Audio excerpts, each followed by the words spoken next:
however, outside of the classroom? What role does that classroom play? Well, I learned with Amílcar Pereira that the struggle against colonialism in Africa, or the struggle against racism in Brazil or US, it is cultural. How can I translate this? It is possible because of the culture, but it produces culture at the same time. So the struggle against racism is possible because of the culture in the country, but it's producing also culture. So it's I've interviewed many leaders of the Black movement all around Brazil. I published a book in 2007 with 39 leaders of the Black movement all around Brazil. This book is available in Portuguese only, unfortunately. Oh, perfect. So you can find this. And you can see how important the struggle against racism was to form that people. And they were formed and they learned not only reading, not only Portuguese, but they learned a lot of doing the process of organizing, of being part of the struggle against racism in Brazil. So many used to work in the religious side as priests or candomblé sacerdote. Can I say sacerdote? Yes. So other used to work in schools, trying to get Black history in schools, other in the health area, but they use it to connect with small radios. We were talking about radio. The community radio stations are a phenomenon in Brazil in the 80s. So 1980s, you can find many of small community radio stations in many areas. Do they exist today? Yeah, they exist, and it's a way of organizing, and a very interesting way of organizing. Not only Black people, but many of the leaders of the movement, they have these people who created small community radio stations as interlocutors of their work as organizing activists. There's a lot of, outside of formal education system, there's a lot of non-profit initiatives that link culture and Afro-Brazilian education at the time in the forefront of all this stuff. So musical performance groups, but they're not just about music, but they're about like citizenship and Legislative. Yeah, stuff. There's a lot of that. We can find this in the early 20th century in theater, but musical groups and many other areas.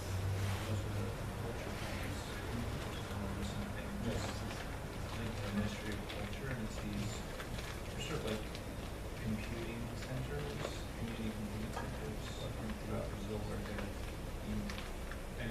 take all sorts of different forms, but a lot of them are focused on sort of like, indigenous culture or Brazilian culture, and it sort of draws a little bit on the community radio stuff, but also some other things.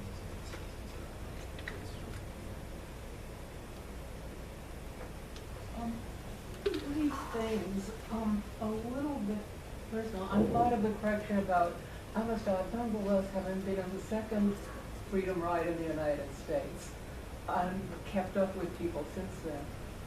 They're a different mindset than I think, than the teacher is speaking of. I've never heard the word Amistad mentioned by any of the freedom riders and those wanting better jobs, better health. The discussion of whether Ebonics ought to be taught in the schools. One of my family members is the communications directors of an educational research foundation. And the topic that keeps coming up is not should African American history be taught or women's history be taught, but should it be taught without prerequisites or co-requisites in the country or continent at the same time, so that there's a context. They find it awkward that you can read, for example, about women in Shakespeare without a basic course in Shakespeare first. So I think that a number of people with a mindset a bit different will say there is work on the way to trying to get the inclusion of African Americans into the curriculum and democracy into the curriculum. But what they're concerned with is that you have a completer set of all other factors in addition to minorities that are going on at the same time be included in the discussion. Yeah, this is true. All the teachers that I talk and the member of the MSAC commission, they were talking about the reality is very different from the Brazilian reality. In Brazil, we have the half part of the population identifying themselves as people from African descent. It's different here. So there are many more minorities and organized and with the associative, which is a cultural element in this society. So the demand for a more diverse curriculum is something really strong in US. I think much more strong than in Brazil. So it's very different comparing to the reality of the history that is taught in Brazil. And question though. This may be a really difficult question to answer, but comparing Rio and New York, I mean, is there, I'm curious to know more about how the issue of race is being integrated in notion. So it's like, I mean, is it,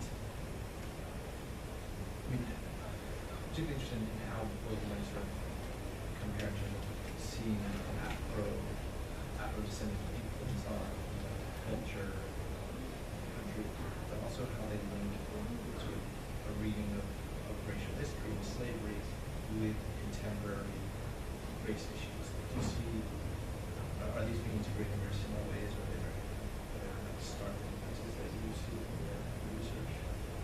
yes, it's as I told you, it's an ongoing research. I have a lot of materials and I'm analyzing this material. But I would say that is very different. In Brazil, it's very interesting because I went to Alabama to give a lecture 2 years ago in Alabama.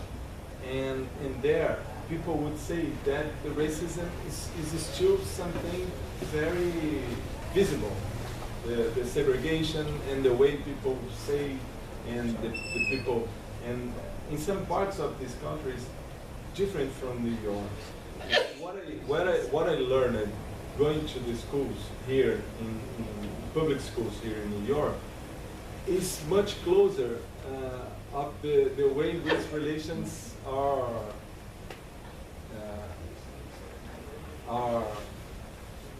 people say about race relations in Brazil.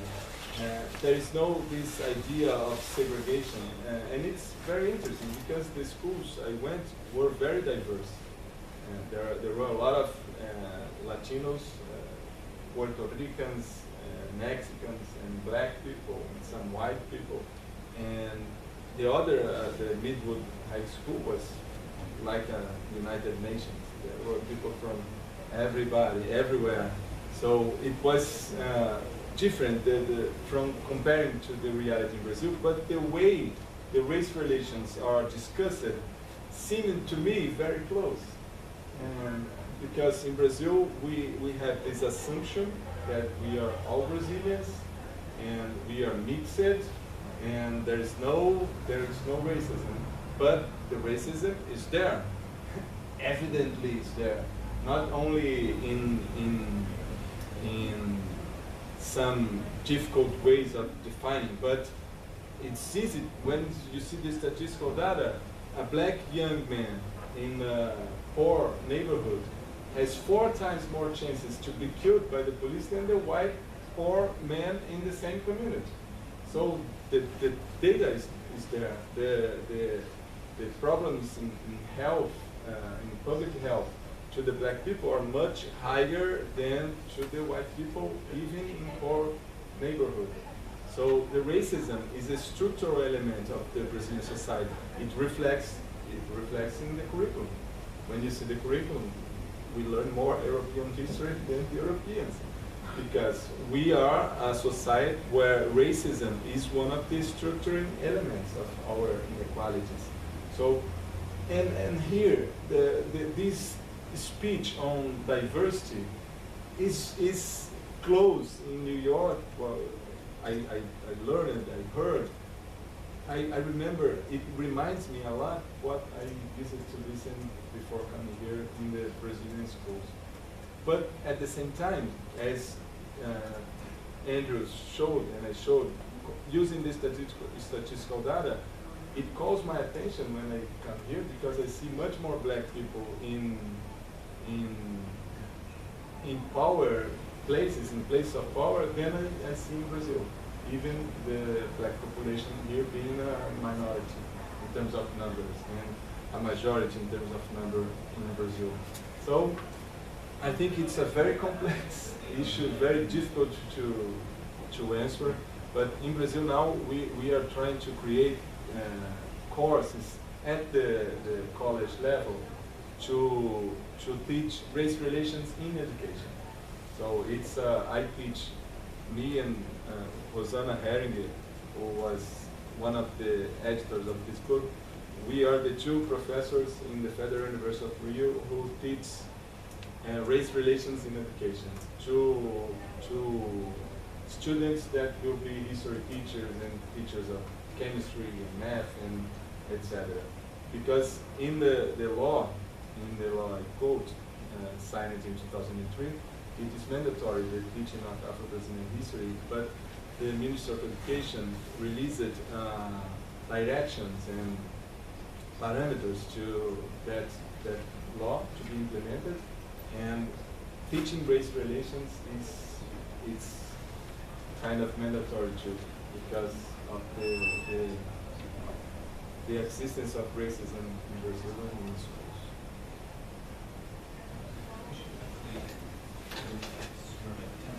Go ahead. So we're gonna formally close the session now, but if anybody wants to stick around, do you have some time to stick around? Yeah, I have. So I want to thank everybody, thank Amílcar and everyone.